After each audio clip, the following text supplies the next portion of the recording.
Hi, everyone. Thank you for listening. Welcome to the Beyond Threats podcast by Bleckmann. My name is Mohammed Akabal. I'll be your host today. And today I have with me Nicole Basset. Hello. Hi, thank you for joining me on the first podcast. I'm very excited to have you here.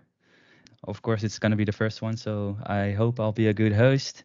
This episode will be about sustainable fashion, hence why I've invited Nicole here with us. Would you be able to introduce yourself, Nicole?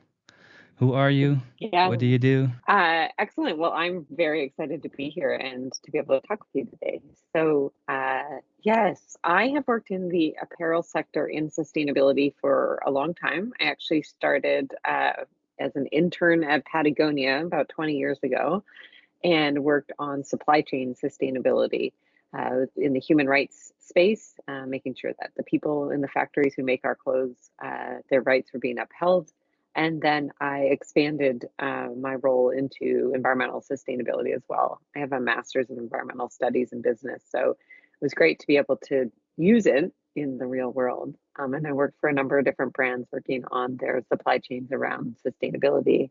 And we'll get a little bit more into it talking about the renewal workshop. But having done sustainability for a long time, I was also very inspired and interested in circularity and how to start implementing that into the apparel sector. And so I've been doing that for about the last 9 years. Wow, 9 years already with the Bruno workshop. It's crazy to think that. How did it start? Like, I'm curious because 9 years. How have the 9 years been? What's your experience in starting it and the progress and joining Blackman and everything? Yeah, great question. So I probably should have also said I'm based outside of Portland, Oregon, in the United States, and that has nothing to do with my answer. But No, the it's good to renewal know workshop. because I'm here in Eindhoven in the Netherlands, and at the other side of the world, it's you in Portland, Oregon. Yeah. Yeah, and we probably have the same weather. It's probably raining and cold. It is. Even when the sun is shining, it's cold. So yeah. No, but great. Yeah. Also the time difference, it's probably morning for you right now. Yeah, it is. Yeah. Yeah, but Okay. it's good. I got my tea. Perfect. So the renewal workshop. So while I was working on sustainability, probably about 10 years ago, one of the things I had an epiphany moment about was that even though we were making all of these clothes more sustainably, we were reducing the negative impact by choosing, say, organic cotton or reducing chemicals inside of the dyeing process or making sure we were in fair trade factories, all these great things that we were changing. I realized at the end of the day that the only way that apparel brands can make money is by making more product each year. And that really struck me as like, oh, there's a bigger problem at hand here. And that's like the what I would call the business model or like the financial model of how apparel works. And that's when I got really inspired by circularity and dove into that a lot more and realized that a brand could change the way it operated if it, what I would say is decoupled its revenue from its production. So if it could generate revenue off of the existing products that it made or offering services or other things, then it wouldn't have to be relying on making more stuff every year. And so I thought, you know what? I think the missing link here is that brands don't have a supply chain sort of after their product is made. What happens to like bringing it back and getting it resold? All of that needed technology and infrastructure to do it, and that's really what inspired the start of the renewal workshop, which was a crazy process. I worked inside of brands most of my career and had started new initiatives inside of brands, but I'd never started my own company, and Yeah. that was very eye-opening of like, oh, you have not only your innovation you're trying to figure out, but you're also trying to like set up a company and taxes and accounting and payroll and I can only imagine. So what makes me curious is so you have worked for brands before, so you know that side of the business, like production wise, logistics wise. How was that transition? Because of course you have had experiences within the fashion industry, transitioning to the like the value added services, I would say. Is that an appropriate name to give it? Yeah. Yeah. So how was that transition from going to a fashion brand to like the sustainable factor within a fashion brand? Because it's a separate company, and at the same time, you're working with those fashion brands to upcycle, recycle, or to fix anything that is unsold. Yeah, how was that transition? Yeah. It's it was it was really good in the sense that I knew who the customer was really well because I was that person. Like, Yeah. I was the one who I actually sort of sat down and said, if I could create a company that solved all of my problems, what are the things that I would need from it? And it was, I could lay that all out. And that became really the core of the renewal workshop. So I knew, okay, how am I going to get budget for this? Okay, where is the product going to come from? What problem am I solving? How would I sell this up to my CEO? All of that was really like what I had been doing before. And so I tried to create a lot of that in the solution, or even like, oh, I know they're going to want in their environmental impact reporting, they're going to want these data sets. So I have to make sure that those are ready. We have to make sure our factory is compliant to labor laws, all of those sorts of things that came into play. Um, so yeah, so we very much built the company to be everything to a brand. And what that meant was like, right before, a lot of brands, when they would get either warranty products back or damage returns, or they had a trade-in program, they if it wasn't in good shape, it was getting landfilled, really, or destroyed. And then if it had some kind of value left in it, they might do a sample sale, or it might go to a charity. And there was a lot of concerns. I mean, there still is a lot of concerns about ultimately us and in developed countries, the global north, putting product into Africa and South America and dumping basically our garbage in there. And so the idea was like, okay, let's solve for that, and build the operations to be able to help the brands divert it, instead of from this direction they don't want it to go, into a place where it could get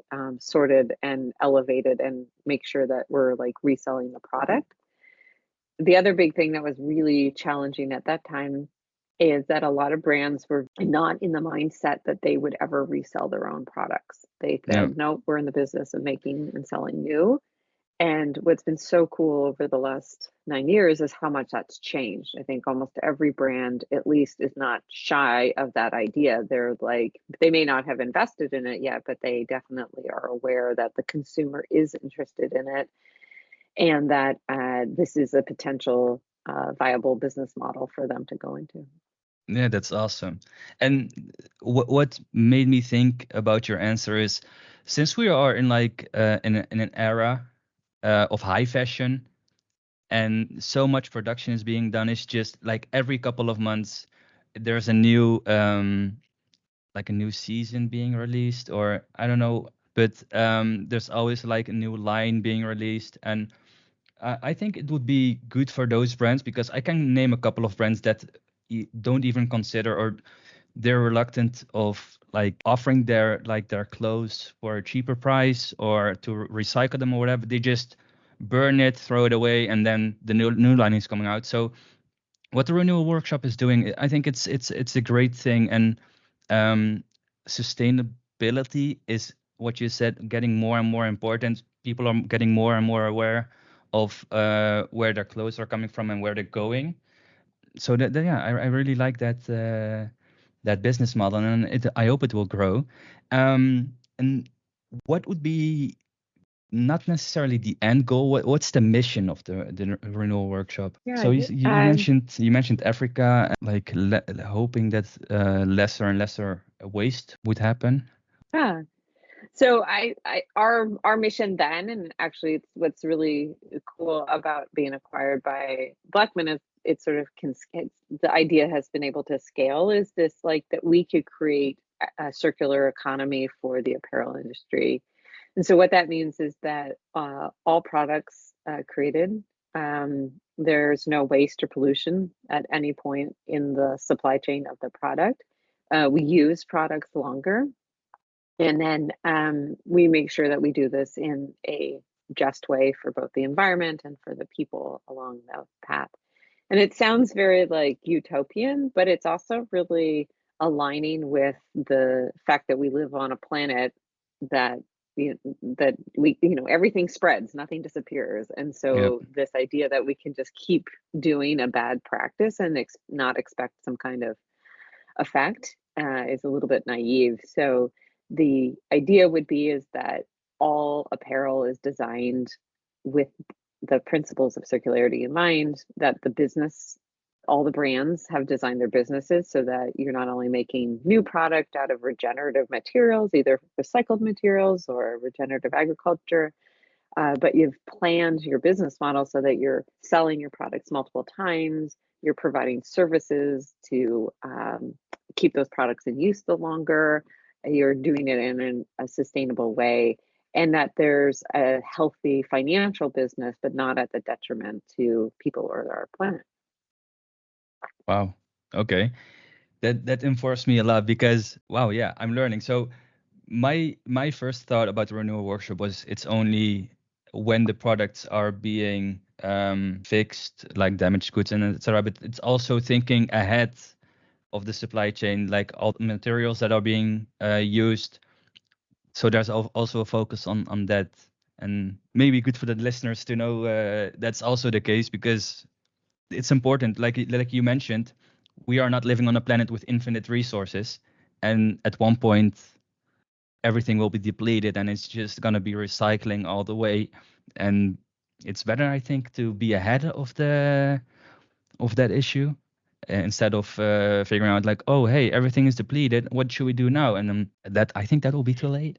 So Yeah, it will be too late. And so just to be clear, part of this is what the renewal workshop inside of Bleckmann does, but also like how we help inform the brands. So definitely. we're not the like Bleckmann's not the one telling the brands what materials to get or No, of how to course. run their businesses, but what we are saying is we can do all the operations for you, but we also can help inform you how to do your circular business more efficiently.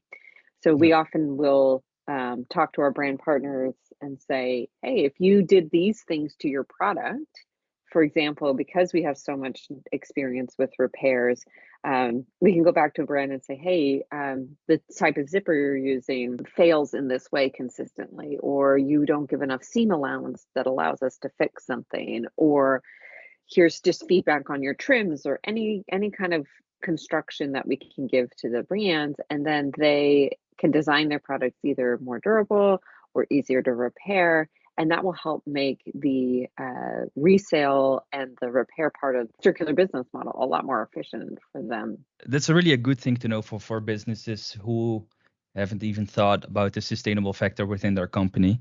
So if you want more information, Nicole Basset is always ready to answer your questions.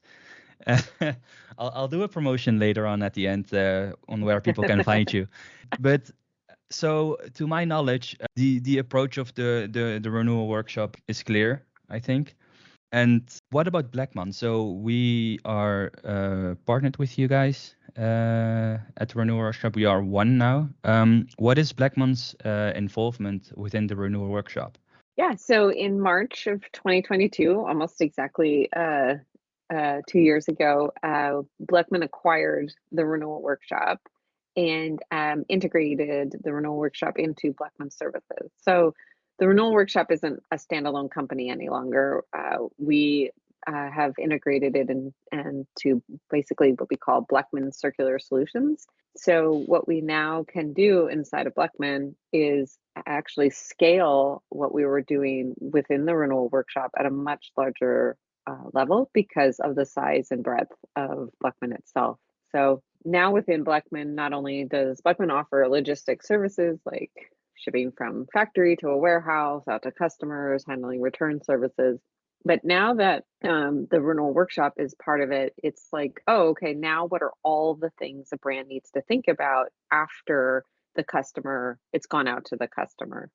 So we can offer a service like what we call trade-in, which uses our returns technology and logistics. And basically, brands can go to their customers and say, "Hey, how about we incentivize you to send back your products when you're done with them, so that the customer doesn't throw it out, and we can keep that product in use." We have 4 sites now that are doing renewal capabilities. And so what that means is that products come in and we sort them and determine if it's sellable again. Then we clean and we repair those items, and then we get them back into stock. We also are offering a new service on returns. So we call it rescue. And so that means that at the moment of return, a brand doesn't have to damage out those products. We can actually clean and repair them at that moment, and then they go back into stock, which allows products to be at their highest use. And it actually avoids a lot of waste at the point of when waste is generated. So that's really important. We also then help brands with resale. So we will basically integrate with however the brand wants to resell their product, be it in their stores, or if they want to use like a resale website, or they want to use a resale marketplace. We have a lot of flexibility on like how a brand wants to do their resale. And then if a brand wants to send their products to a recycler, we can help with logistics that way. So the idea now is to really leverage all the strengths in logistics and warehousing with all the strengths of circularity within the renewal workshop, and be able to now offer all these services so that brands can focus on their own business and leave operations to someone else. Yeah, that's what Bleckmann does. Take every possible problem in your mind away when it comes to logistics and operations.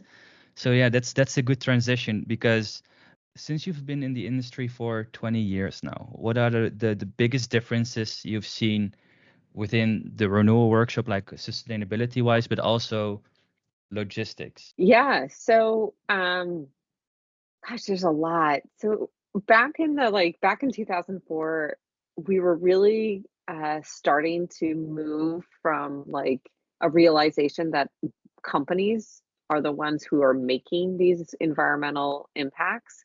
And so the awareness was very new. Um, outside of like the big companies, like maybe an oil, gas, or an airplane or something Yep. like that, but like an apparel company has an impact. And so at that time, it really was like, please print on both sides of the paper and don't forget to recycle in the office. Like things like that were kind of what we talked about. And then it became quite clear that the impact really is in what you make and how you make it. So that's evolved a lot. The other thing that's interesting about logistics is when brands started doing life cycle assessments on where the impact of their products were, there were so many assumptions that, oh, well, it's the shipping of your product from A to B. And most brands put their products on a boat and ship it if they're, say, manufacturing in China and then selling in, say, Amsterdam. But the fact that it's on a boat actually reduces its sort of negative environmental impact. Putting on a plane, not good. No. Don't do that. But the evolution of like that logistics can be a really key solution inside of circularity it's sort of like the not sexy but very critical piece to all of this. Because sustainability has been very focused on the product. And so Mm-hmm. where is the product made? Who are the people making it? Can you do that better?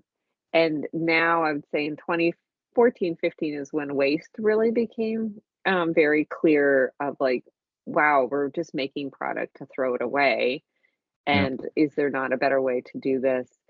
The other evolution, I would say, obviously, is climate, and that carbon emissions were not as commonly discussed or tracked or as they are now. And part of that is the growing global concern with climate change, and the UN and all the initiatives around the protocols, and then also in the United States, we now have legal disclosures around carbon and carbon footprints. And so that piece of it has been very important. And I think what people are starting to realize now is there's more places to find solutions.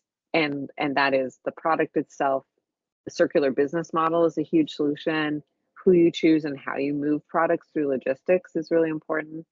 Like even like where the energy of the building is coming from. I know we have a new site in Almelo that's like a circular business, like a circular building with no emissions, and Yeah. that's the kind of thinking that brands need to start to say, who am I doing business with, and making sure that that suppliers, logistics, and everyone else is really thinking about energy and green energy.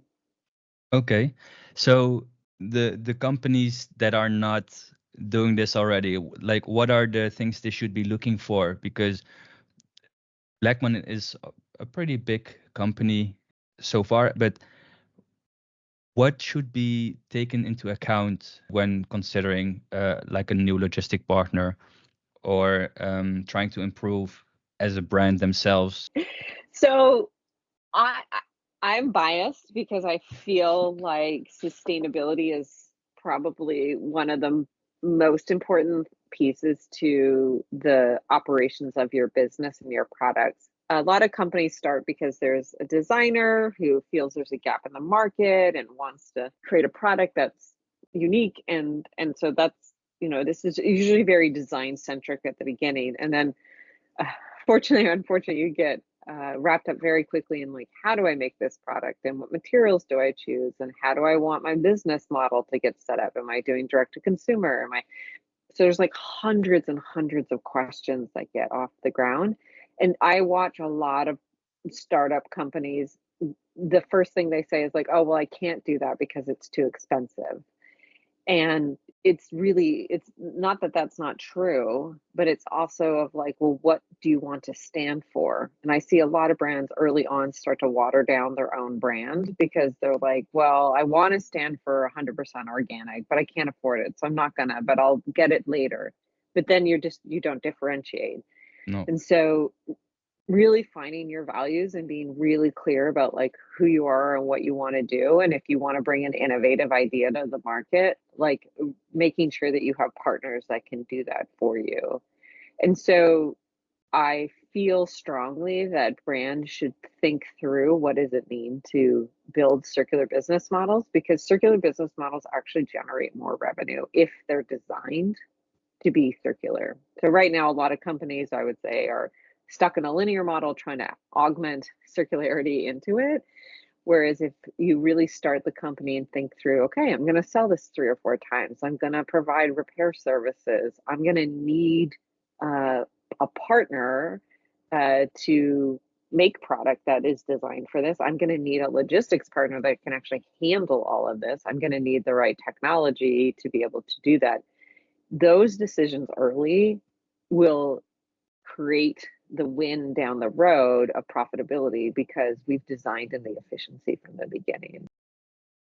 Yeah, that's a really good point because if as a brand you think, okay, sustainability is a high priority of mine, but the financials, I'm not economically ready for that.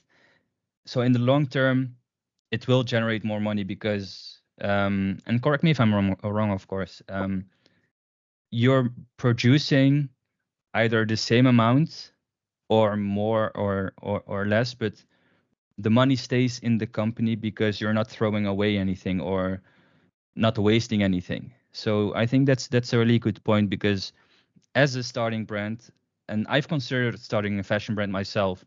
And while I was in university or in college, I'm not sure what it's called in the States, um, like CSR, so corporate sustainable responsibility, was really, really, it was talked about a lot, and I will never forget it. I'm not saying I'm traumatized, but it's something that always stayed with me. And seeing fashion brands that take sustainability serious, I think in the long term, they will succeed more. And I'm not saying this as like a formula to success, of course. Yeah, it's a planet we live on, and we need to keep it alive as long as possible. And it's just not about making a quick buck. So yeah, that's really important. And I want my kids and their kids to live as long and as clean as possible because what you mentioned, the emissions. I don't want to get too political here, but global warming might or is a real thing. So Yeah, that's really important, and thank you for elaborating on that. As I said, I'm learning more by the second when I'm talking to you, and I hope the listeners will also have this light bulb above their head saying, okay, it's true, and so yeah, that's really good. And moving on to the next questions. Perfect transition, of course. We've talked about the past of like sustainability and logistics.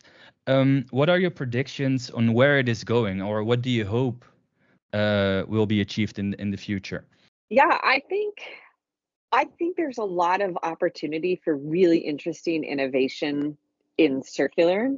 So I kind of feel like, especially with the tools that are available today, it's not hard to start a brand, because of, like, you can out of a box build a website in a day. Like that Yeah, used to take a year no to do. code, And low code. You have a website indeed. Yeah, yeah, and then there's a lot of small scale manufacturing, and people can build stuff. So like there's like starting a brand, but building a brand is really tricky. It's very hard. We're very fragmented in marketing now and how people see things, and so that's very tricky. But I think there's a huge opportunity right now where apparel brands and fashion brands can start to think about, like, what does the customer of the future need? What is that experience going to look like? If people feel like, I don't want to own a lot of products, then, and I'm a CEO and my brand is based on the fact that I need to sell more products, what does that future customer want? The other thing too is, like, for brands who sell only new things, you're alienating millions of customers who are only buying used now, but they want to buy yeah, used from you and they want to have a good experience. And so, what does that experience feel like and what does it look like? And a lot of companies right now are kind of looking around and saying, well, what's available today? And I really inspire companies to think about, well, what could be possible? What would that ultimate experience look like? And I think there I think we're going to see some really interesting stuff. There's been a couple of new brands that have come out where they built the whole business model on circularity and really thought through, okay, I want my products to be, what does my take back experience feel like? What happens at the end of my product's life? Like, can I compost my product? And then I'm also selling dirt, and that's another product I sell out of my company. Like, it could just be anything. And I think that that's what's really exciting. I don't I personally don't find it exciting that it's like, "Oh, it's a new ski jacket yeah, and it's blue instead of navy blue." And it's like, "Okay, what more?" Like, yeah. customers really do want to have innovation and people want to be part of a solution. And I think giving people the tools so that if they have to buy something, that that's a solution, not just about getting a new jacket. Fair point. Fair point. And to add to that, I'm chronically online, and I'm not saying it's a disease, but my screen time is up, and I've been on social media also as a marketer. I have to be on social media, and I've been following the trends and everything. And over the years, I've noticed that thrifting is it's becoming a trend, and I don't want it to be a trend because trends usually end. I want it to become like a lifestyle. And even now, like people are just following trends to push for more revenue. But in my opinion, it's instead of following the trends of the market, try to become a market leader and make the change so that other people or other brands will follow the steps you're taking. Because I think that's a better solution, anyways. So yeah, that's really cool to hear from you, Nicole. My pleasure. Thank you for inviting me and having this conversation and talking about all of this. It's something I'm very passionate about, my love. So I wanted to end sharing a quote that I really love. I got it out of the book by Alec Leach, who is was a fashion writer and now sustainability consultant. His book's called "The World Is on Fire, but We're Still Buying Shoes." And he's quoting others in the climate circles and says, we don't need a few people to be perfect. We need millions of people to be better.